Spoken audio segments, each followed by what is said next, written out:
Philadelphia experiment 20वीं सदी के सबसे बड़े रहस्यों में से एक है। ये कहानी है अत्याधुनिक विज्ञान की, गुप्त सरकारी प्रयोगों की और भयानक परिणामों की। कहते हैं कि ये प्रयोग 1943 में हुआ था। इसमें एक यूएस नेवी का जहाज शामिल था, यूएसएस एल्ड्रिज। इस प्रयोग का मकसद था इस जहाज को दुश्मन के रडार से गायब कर देना। कहा जाता है कि इस प्रयोग के बहुत ही भयानक नतीजे हुए। एल्ड्रिज फिलाडेल्फिया के नौसेना शिपयार्ड से गायब हो गया, फिर सैकड़ों मील दूर नॉरफॉक, वर्जीनिया में प्रकट हुआ। कहा जाता है कि इस जहाज पर मौजूद लोगों को भयानक परिणाम भुगतने पड़े। कुछ लोगों के बारे में तो यह भी कहा गया कि वो जहाज से ही जा मिले। और तो और कुछ लोगों को मानसिक बीमारियां हो गईं और कुछ रहस्यमय तरीके से गायब हो गए। फिलाडेल्फिया एक्सपेरिमेंट ने कई दशकों तक लोगों की कल्पनाओं को कैद करके रखा है। इसने कई किताबों, फिल्मों और टीवी शोज को जन्म दिया है। लेकिन क्या इस कहानी में कोई सच्चाई है या ये बस एक अफवाह है?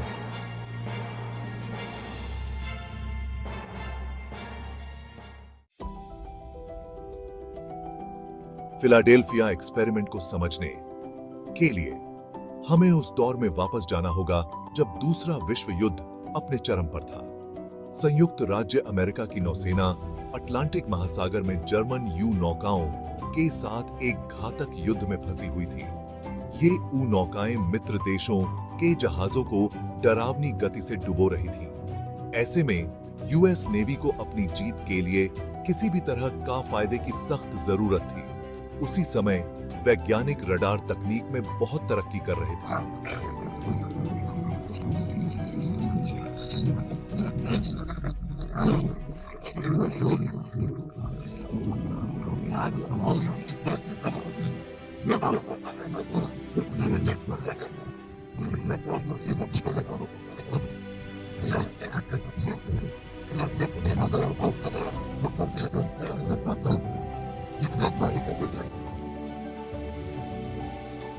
फिलाडेल्फिया एक्सपेरिमेंट के पीछे यही सिद्धांत था।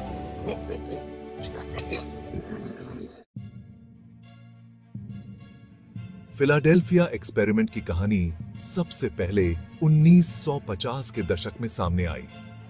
कार्ल मेरेडिथ एलन और एफ कार्लोस एलंडे ने यूएफओ रिसर्चर मॉरिस के जैसप को कई खत लिखे। एलंडे ने दावा किया कि उसने इस प्रयोग को अपनी आंखों से देखा था। उसने बताया कि कैसे एल्ड्रिज एक हरे रंग के धुंध में गायब हो गया था। जहाज नॉरफॉक, वर्जीनिया में फिर से प्रकट हुआ था। जेसप ने फिलाडेल्फिया एक्सपेरिमेंट की अपनी खुद की जांच शुरू कर दी। एलंडे और बाकी लोगों के मुताबिक फिलाडेल्फिया एक्सपेरिमेंट अक्टूबर 28, 1943 को हुआ था। यूएसएस एल्ड्रिज फिलाडेल्फिया के नौसेना शिपयार्ड पर खड़ा था। जहाज पर कई बड़े बड़े जनरेटर और दूसरे उपकरण थे। इन उपकरणों को जहाज के चारों ओर एक शक्तिशाली विद्युत चुंबकीय क्षेत्र बनाने के लिए डिजाइन किया गया था। जैसे ही प्रयोग शुरू हुआ, जनरेटर तेज आवाज करते हुए चल पड़े। एल्ड्रिज के आसपास की हवा भारी और विकृत होने लगी। जहाज हरे रंग के धुंध में लिपट गया। फिर देखते ही देखते एल्ड्रिज गायब हो गया। कहा जाता है कि यह जहाज सैकड़ों मील दूर नॉरफॉक, वर्जीनिया में फिर से प्रकट हुआ था। कुछ लोगों का कहना है कि नॉरफॉक में डॉक वर्कर्स को एल्ड्रिज कई मिनट तक दिखाई दे रहा था। फिर जितनी जल्दी ये प्रकट हुआ था, उतनी ही जल्दी ये जहाज फिर से गायब हो गया। भाग 5, उसका बाद, खौफनाक किस्से। फिलाडेल्फिया एक्सपेरिमेंट की कहानी का सबसे परेशान करने वाला हिस्सा यह है कि जहाज पर मौजूद लोगों के साथ क्या हुआ। प्रत्यक्षदर्शियों के अनुसार जब एल्ड्रिज फिलाडेल्फिया में फिर से प्रकट हुआ तो जहाज पर सवार कई लोग बुरी तरह घायल थे। कहा जाता है कि कुछ लोग जहाज से ही जा मिले थे। कुछ का बारे में कहा गया कि वो दीवारों के आर पार चल रहे थे या फिर अचानक से गायब होकर दूसरी जगह प्रकट हो रहे थे। कहा जाता है कि जो लोग इस प्रयोग से बच गए थे वे अपने अनुभव से पागल हो गए थे। कई लोगों को नौसेना से छुट्टी दे दी गई और उन्हें पागल खाने भेज दिया गया। बाकी लोग बिना किसी सुराग का गायब हो गए। डस्कपुस पर मौजूद लोगों के साथ क्या हुआ, इसकी कहानियों की पुष्टि करना मुश्किल है, लेकिन फिलाडेल्फिया एक्सपेरिमेंट की अजीबोगरीब कहानी में ये किस्से और भी ज्यादा खौफ पैदा करते हैं। भाग 6, रहस्य पर चुप्पी का पहरा। फिलाडेल्फिया एक्सपेरिमेंट बहुत जल्द ही शीत युद्ध के सबसे चर्चित रहस्यों में से एक बन गया, लेकिन लोगों की दिलचस्पी के बावजूद यूएस सरकार ने इस बारे में चुप्पी साधे रखी। नौसेना ने इस तरह के किसी भी प्रयोग से इनकार किया। अधिकारियों ने कहानी को अफवाह या गलत फहमी बताकर खारिज कर दिया। हालांकि सरकार के इनकार से अफवाहों पर लगाम नहीं लग सकी। उल्टा आधिकारिक चुप्पी ने अटकलों को और हवा दी। बहुत से लोगों का मानना था कि सरकार फिलाडेल्फिया एक्सपेरिमेंट का बारे में सच्चाई छुपा रही है। उन्होंने दूसरी संवेदनशील परियोजनाओं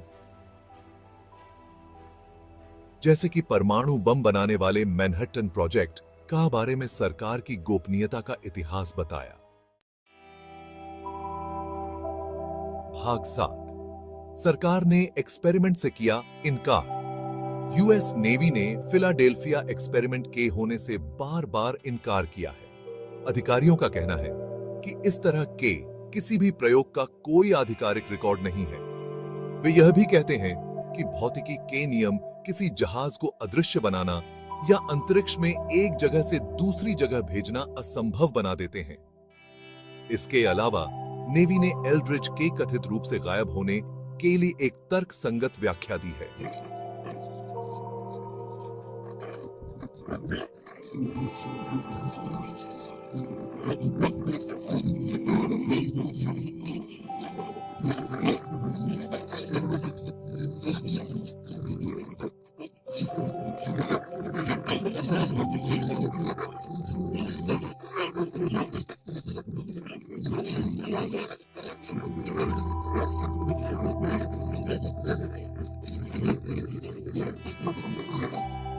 लेकिन उनका कहना है कि जहाज कभी गायब नहीं हुआ और न ही कहीं और जाकर प्रकट हुआ।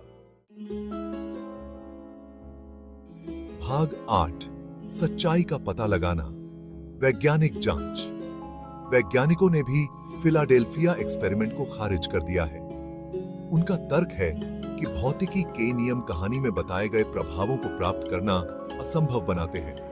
अदृश्यता, टेलीपोर्टेशन और समय यात्रा, ये सब साइंस फिक्शन की कहानियों में होते हैं, असलियत में नहीं। किसी वस्तु को अदृश्य बनाने के लिए विद्युत चुंबकीय क्षेत्रों का उपयोग करने की अवधारणा पूरी तरह से बेतुकी नहीं है। वैज्ञानिकों ने हाल के वर्षों में मेटामटेरियल विकसित करने में काफी प्रगति की है। मेटामटेरियल प्रकाश और अन्य विद्युत चुंबकीय तरंगों को असामान्य तरीकों से हेरफेर कर सकते हैं। हालांकि सबसे उन्नत मेटामटेरियल भी जहाज जैसी बड़ी वस्तु को अदृश्य बनाने में सक्षम होने से कोसों दूर हैं। भाग 9, साजिश के सिद्धांतों का आकर्षण।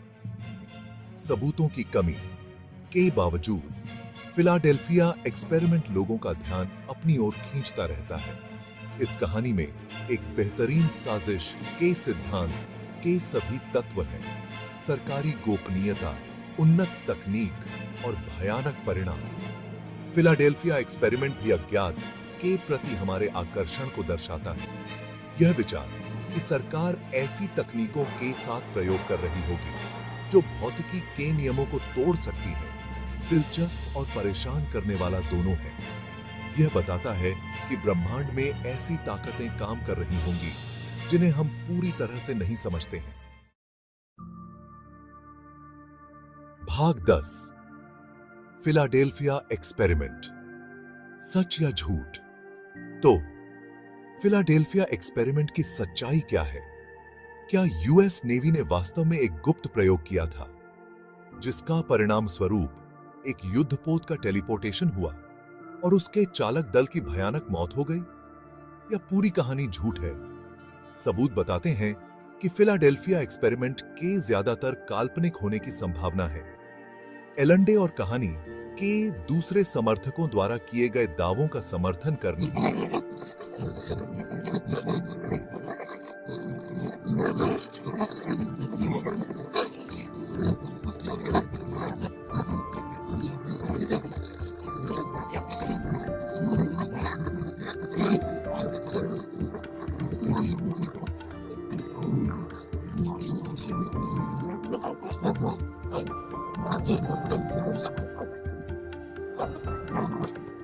पर विश्वास करना है या नहीं, यह व्यक्तिगत विश्वास की बात है।